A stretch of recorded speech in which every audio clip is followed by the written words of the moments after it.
Bienvenue sur avenue.ca, vous êtes dans la zone bouquinée. Je m'appelle Claudia La Rochelle, j'ai des suggestions de lecture pour vous.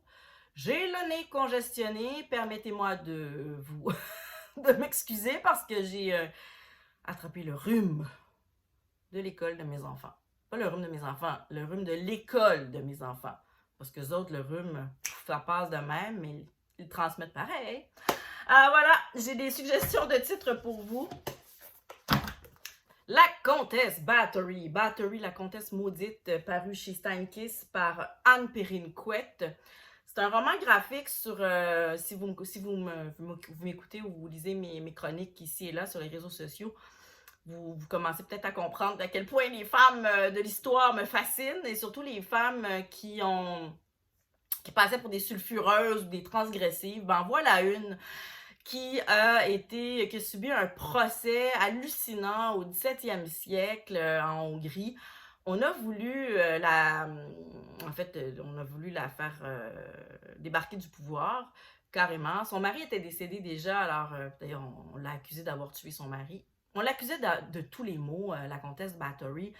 Euh, là, il y a des gens qui me disent, oui, mais Claudia était quand même pas une sainte, elle avait quand même des comportements répréhensibles, bon, c'était pas une douce, ben, peut-être pas, là, mais elle a quand même pas tué des jeunes femmes vierges pour leur sang, parce que c'est ce qu'on l'accuse de faire, là, le comble de tout, là.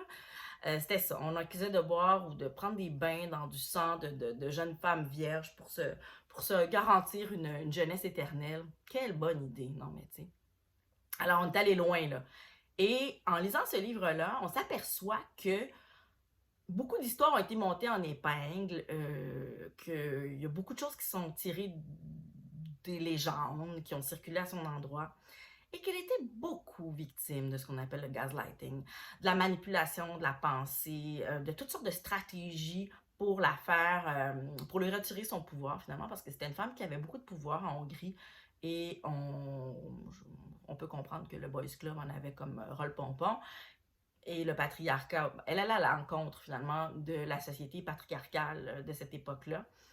Et bon, voilà. Alors, on lui a fait vraiment une très mauvaise réputation, puis on a voulu la faire descendre de son trône. Voyez-vous les illustrations ici? Moi, je trouve que les romans graphiques ou les bandes dessinées sont des espèces de manières complètement différentes ou intéressantes parfois pour faire découvrir un personnage marquant de l'histoire. Puis le travail d'Anne Perrine Couette ici est exceptionnel, là, je dois le dire. C'est chez Steinkiss, voilà. Dans la lignée des beaux livres ou des livres de table à café, on a les femmes artistes sont de plus en plus dangereuses, de Laure Adler et Camille Viéville. C'est Flammarion qui fait paraître ça. Laure Adler, femme que j'estime et que j'admire, qui anime L'Heure Bleue, que j'écoute beaucoup.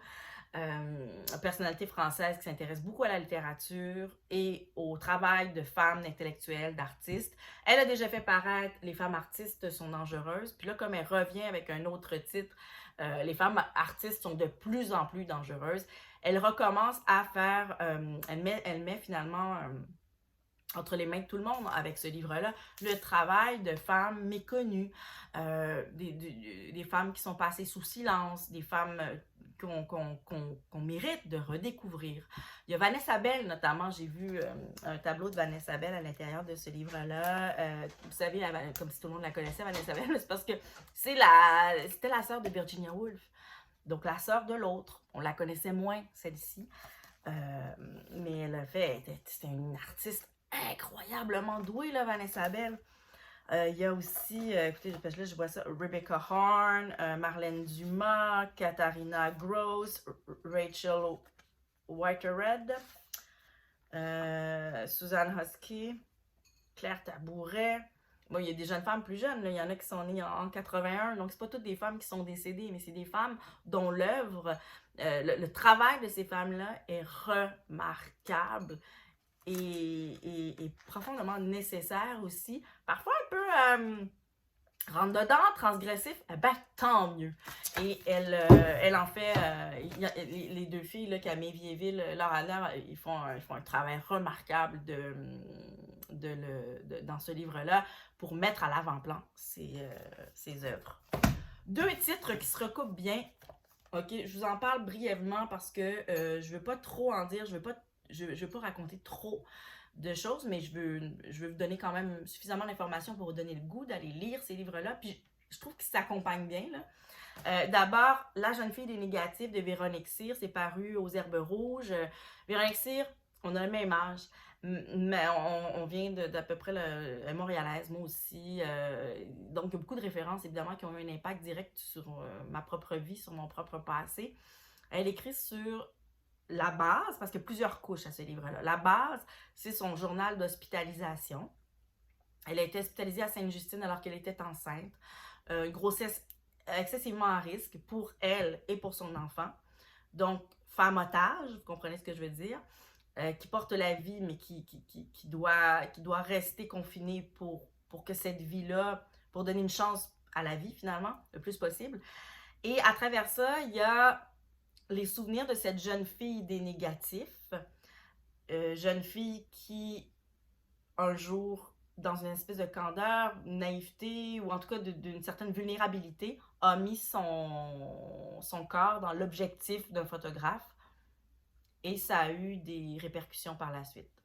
Bon, on comprend après la mise en relief, la mise en lien des deux textes. Il y a plusieurs références, il y a des allers-retours dans le temps aussi. Et ce que j'ai trouvé passionnant dans son travail, dans la forme, puis c'est un peu ce qui me ramène vers les allongés un peu plus loin, là, je vais vous en parler un peu plus tard, c'est que elle commence par... Elle a fait paraître déjà, Véronique Cyr, 5 recueils de poèmes.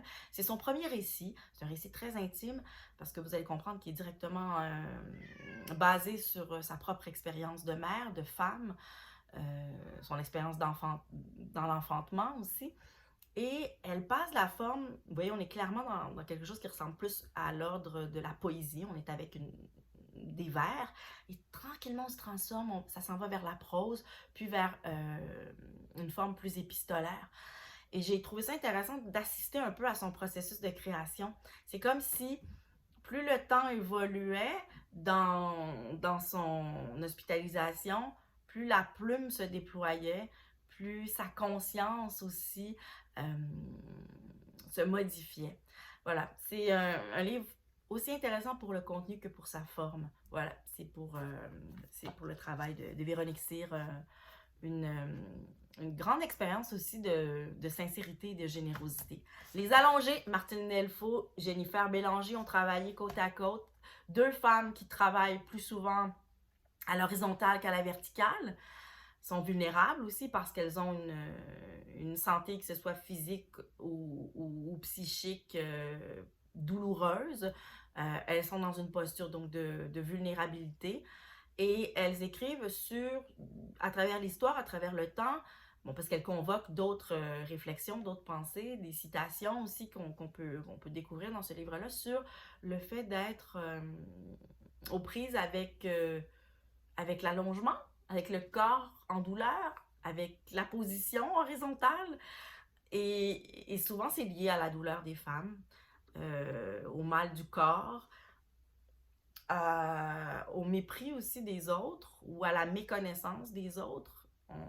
On est prisonnière de ce carcan-là, souvent quand on est affecté physiquement comme femme. Et c'est pour ça que je vous parlais tantôt de Véronique Cyr. Je trouve qu'il y a un beau lien à faire avec ça. Véronique Cyr est en posture d'allongement constamment à l'hôpital. Elle est prise en otage.